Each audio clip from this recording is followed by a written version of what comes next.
Irmãos, é um grande prazer estar aqui no dia de hoje. Vocês querem que eu chore antes ou chore depois? Na verdade, eu não queria nem antes nem depois, né? Mas nós pais temos um problema, porque às vezes a gente quer segurar o máximo o sofrimento de nossos filhos, não é? E é interessante que no caso de pessoas comuns do mundo, é diferente, porque ele só se preocupa com o filho natural, né? Mas nós, cristãos, que vivemos essa liberdade em Cristo, nós pensamos nos nossos irmãos da igreja. Interessante, né? A gente sofre pelos irmãos da igreja antes que eles sofram pela gente. E às vezes a gente faz de tudo para preservá-los, né? E nesse de preservar, às vezes corta na carne, né?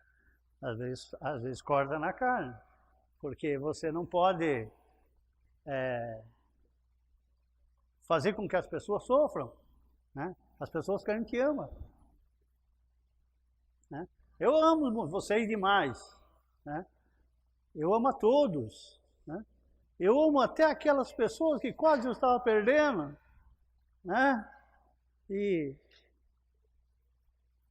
um dia isso tudo vai acabar, né? O apóstolo,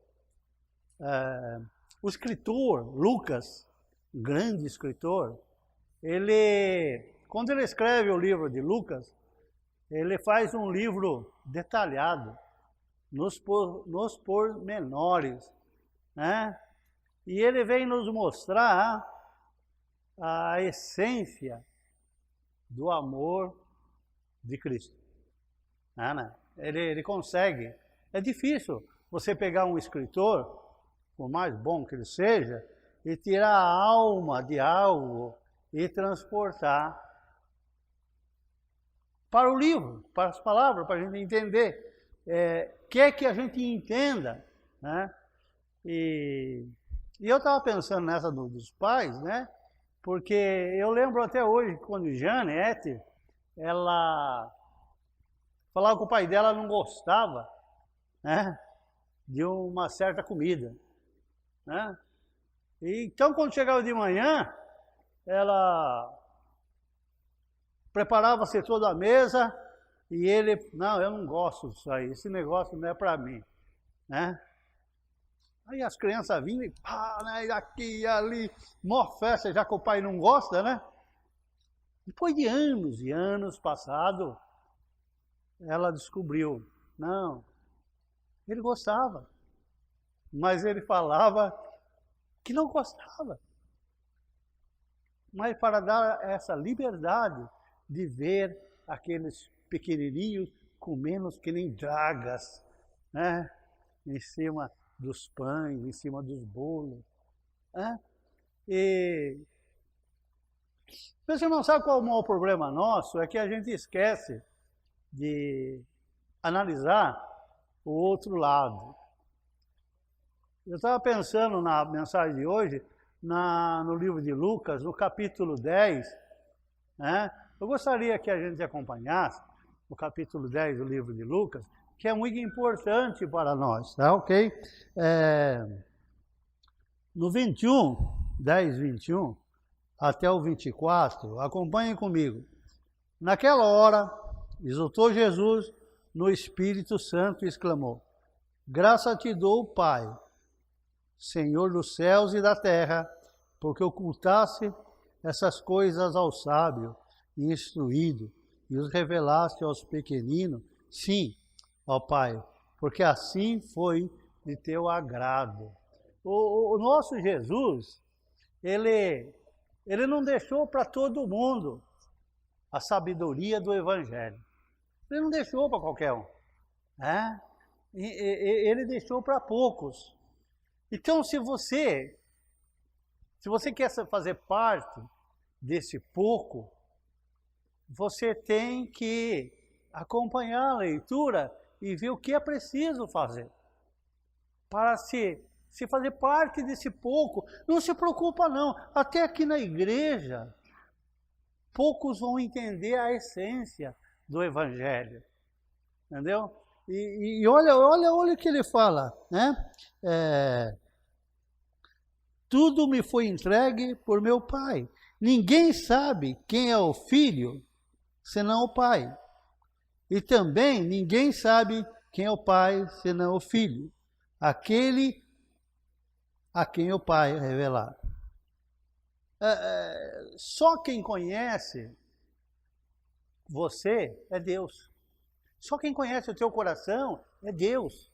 Não. Você às vezes pensa que conhece, né? Mas Deus te conhece, né? E Deus, ele está assim com você, né? Entendeu?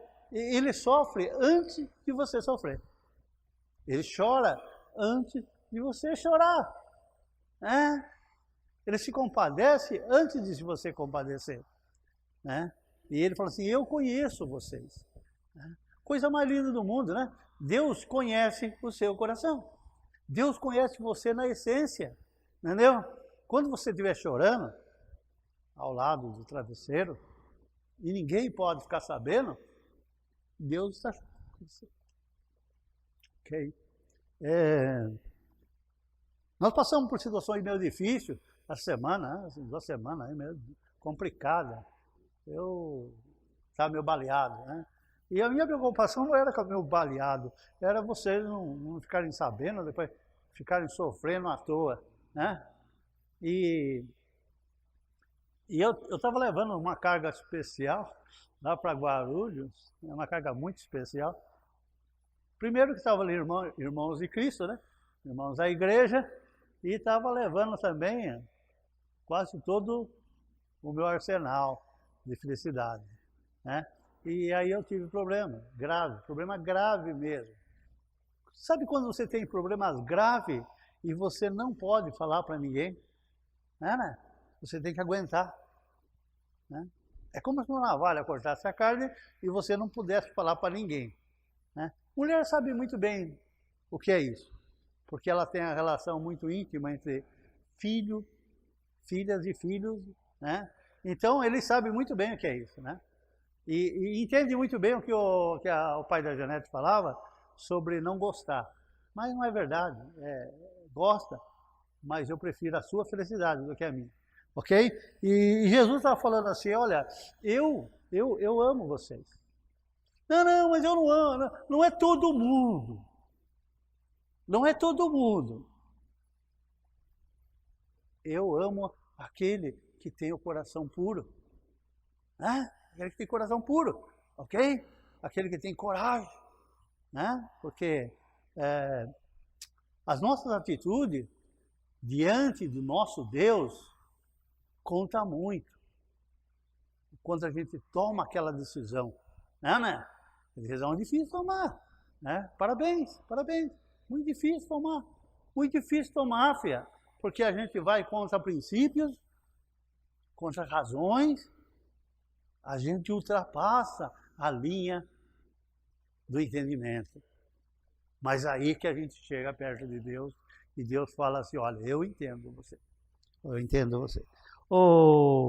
Nós vemos que no 24, no 23, e voltando-se para os seus discípulos, disse ele particularmente, bem-aventurados os olhos que veem as coisas que vocês veem.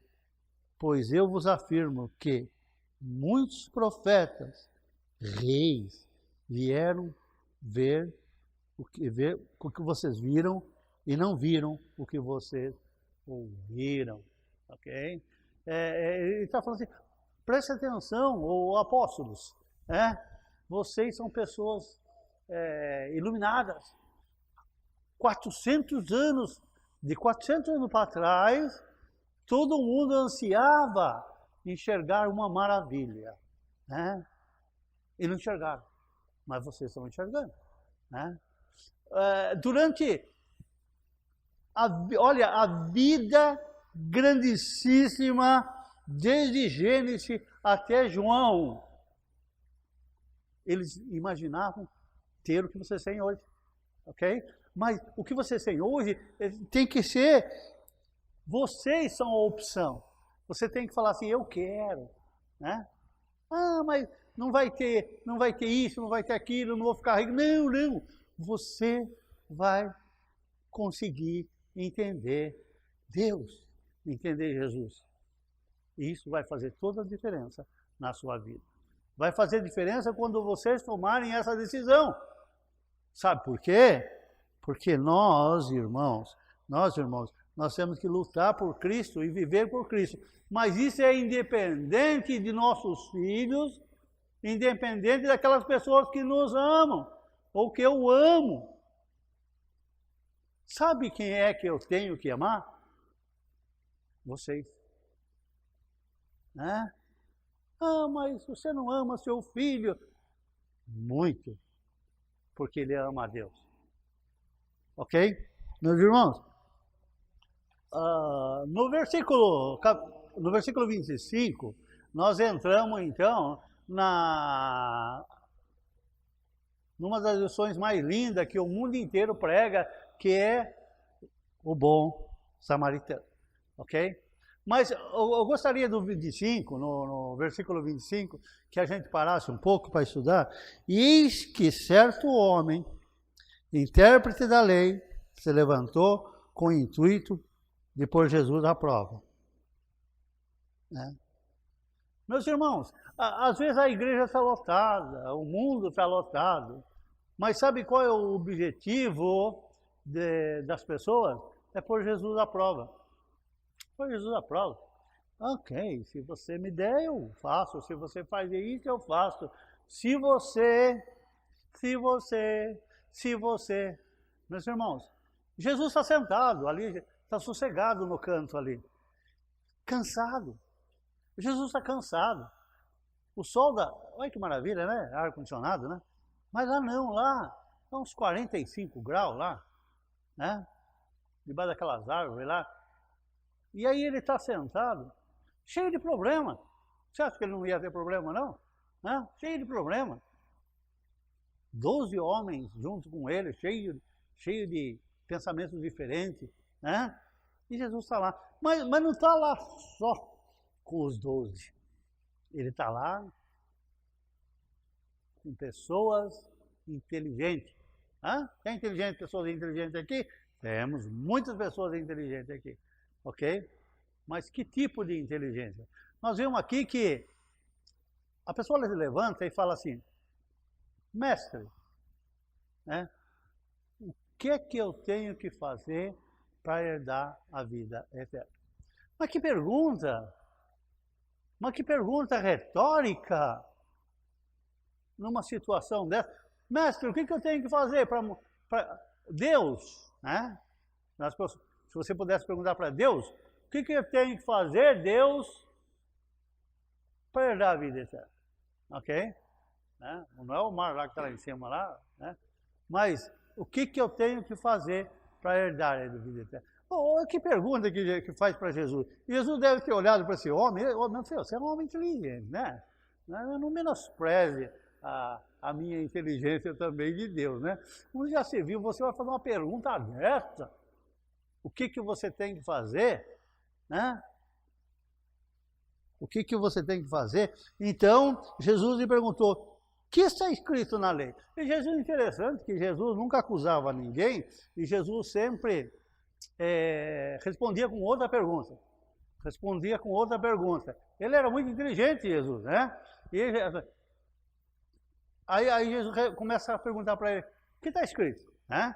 Você é um homem inteligente, você estudou, né? Você não é uma criança que não sabe nada, você sabe muita coisa.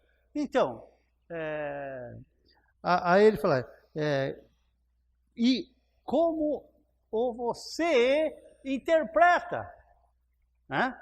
Ele não fala só assim, e como você interpreta isso. Jesus joga para ele a responsabilidade da pergunta que ele faz. Você quer ser salvo? O que você tem que fazer? Né? Mas você é estudado.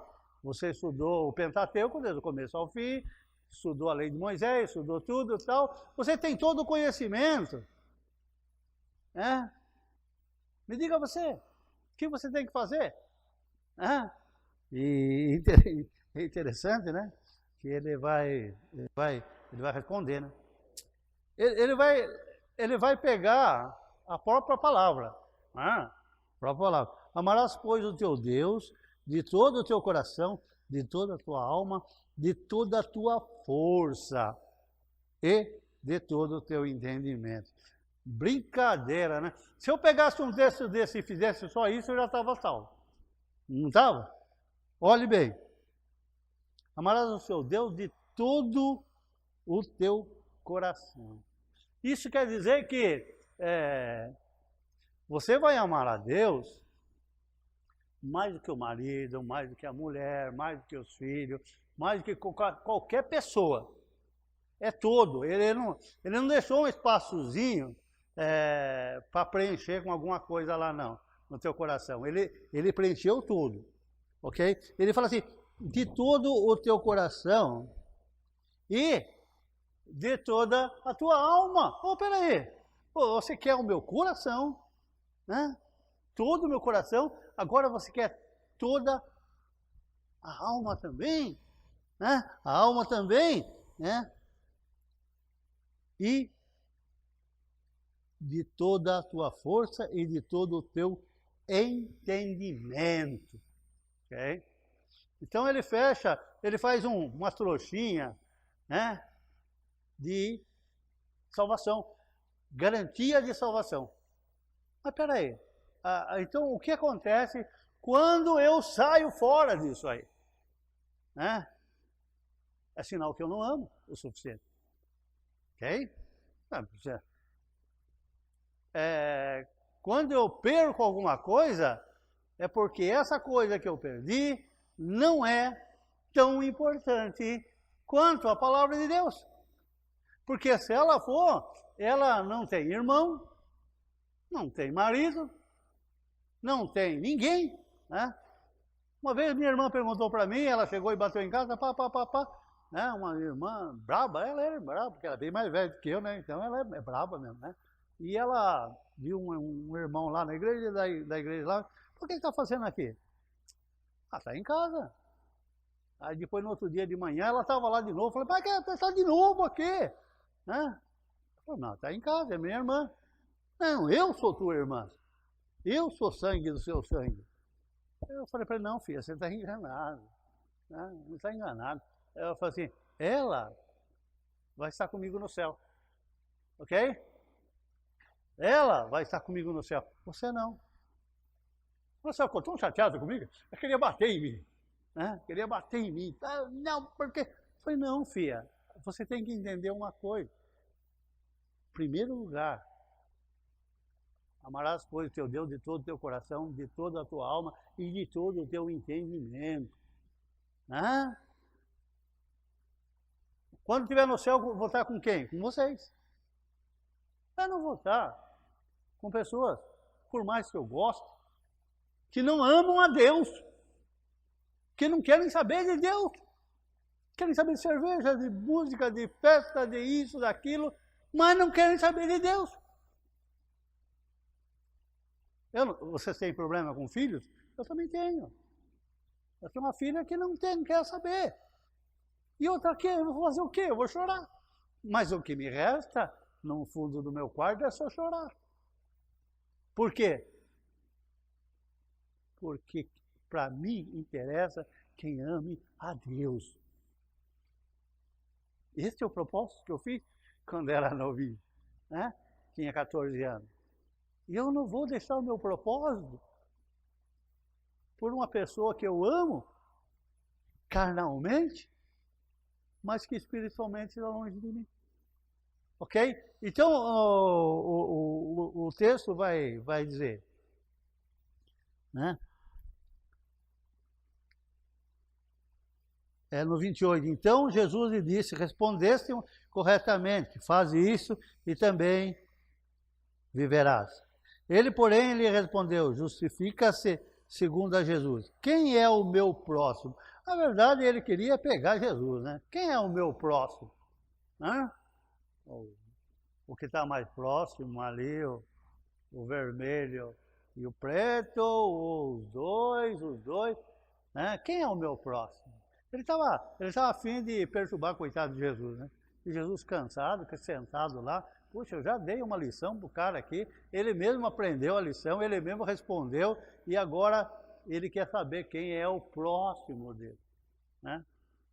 É o próximo dele. Ele não conseguia enxergar com a visão de Jesus, né?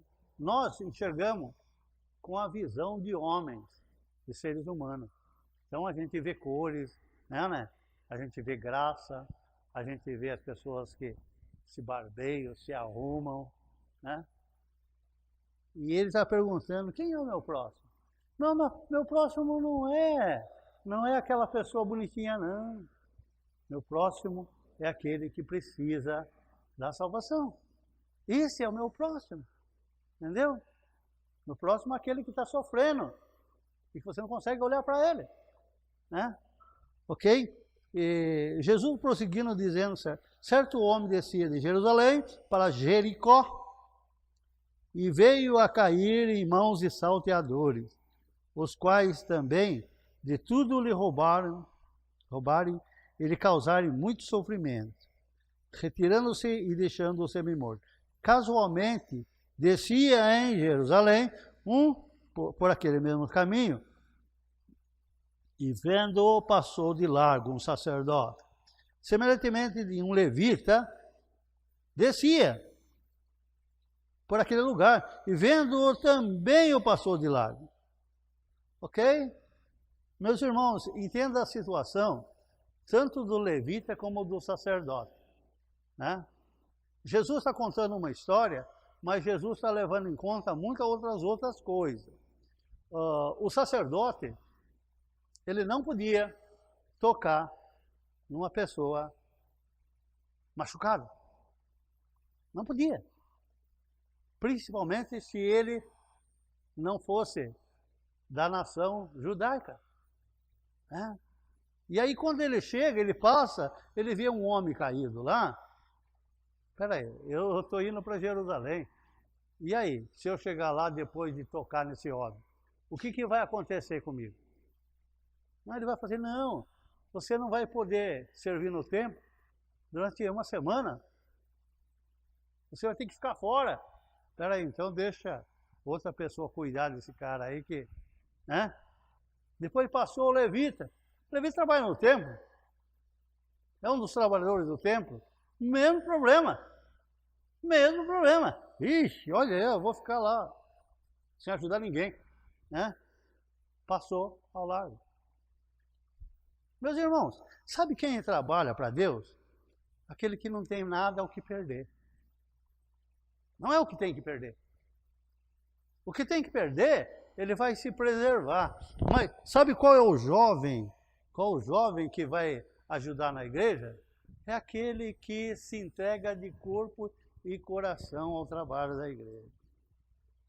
Mas se você estiver preocupado com alguma coisa em particular, se você achar que é muito importante para alguma coisa nesse mundo, se você achar que é muito inteligente, né, nesse mundo, você fica restritivo a ajudar o reino a crescer. Ok? Vejam bem que ele fala, olha, passa o samaritano, que não tem mais o que perder. O samaritano não tinha mais o que perder, né?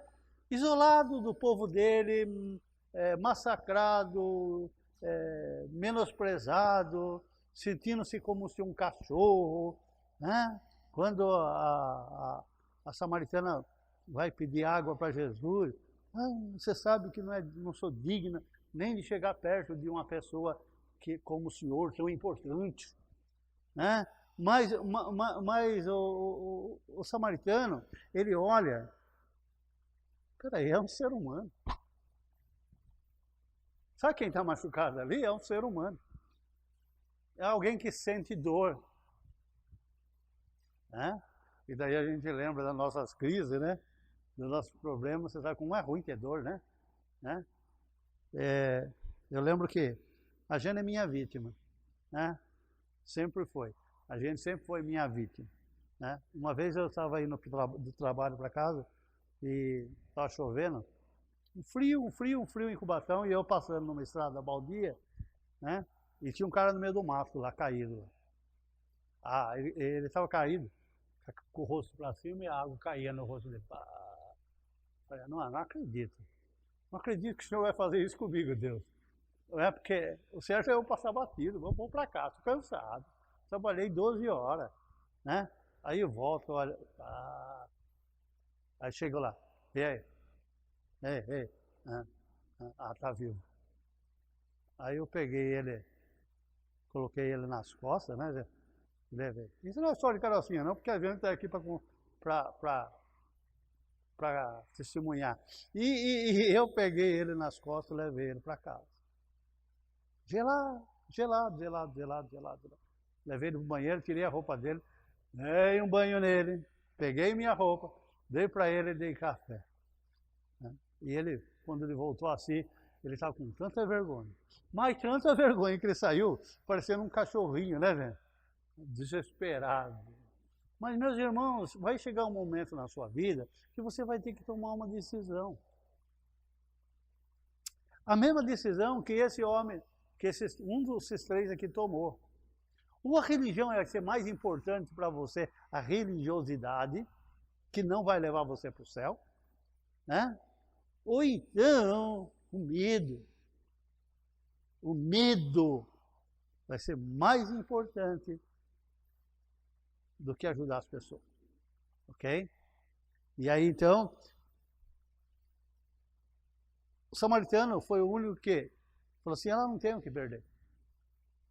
Pegou o cara, cuidou dele, colocou ele na mula e levou ele para que fosse cuidar. Aí o que Jesus vai falar? Quem é o próximo dele?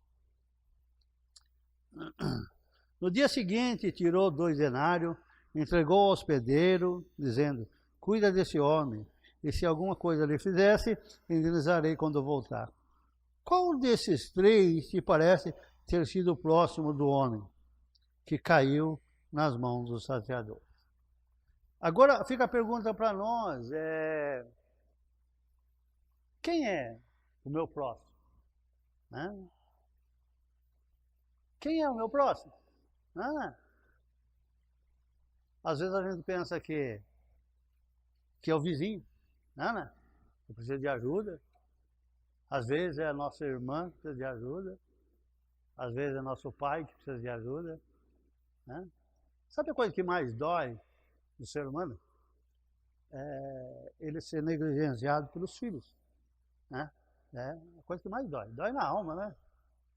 Aquele negócio de você falar assim, quando dói na alma, você não tem o que fazer. Né? Mas é o seguinte, né? A gente fica muito feliz quando a igreja ora pela gente. Né? Quando a igreja se preocupa com a gente. Nossa, eu sempre falo para o pessoal que eu já estou preparado para morrer, porque eu tenho tanta gente que me ama na igreja que não tem problema. Não tem problema. Né?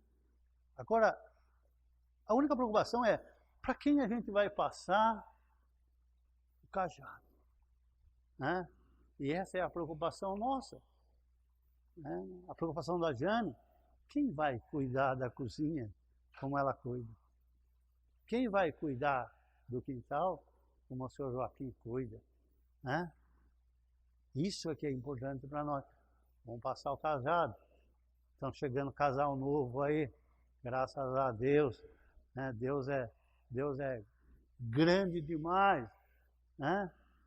Chega de chorar por pessoa, não ter pessoa para trabalhar.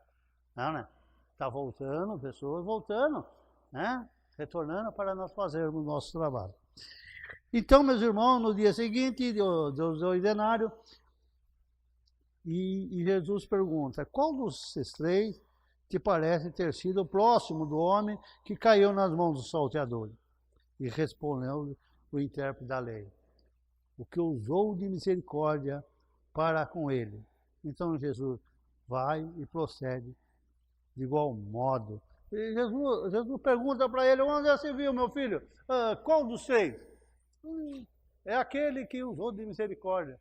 Poxa, então você já sabe a resposta. Se você sabe a resposta, você está esperando o quê para fazer a obra de Deus? Não, né? Está precisando o quê? Vai e faz a mesma coisa. Vai e faz a mesma coisa. E nós vemos aqui que poucas pessoas fizeram isso. Né? Poucas pessoas tiveram a coragem. Precisa de coragem. Fazer a vontade de Deus é preciso de coragem. Entendeu? Porque sentar aqui é fácil. Né? Olha que coisa mais linda do mundo. Todo mundo senta no ar-condicionado e tal. Mas a obra sai fora para ser feita. E a obra está com pessoas doentes.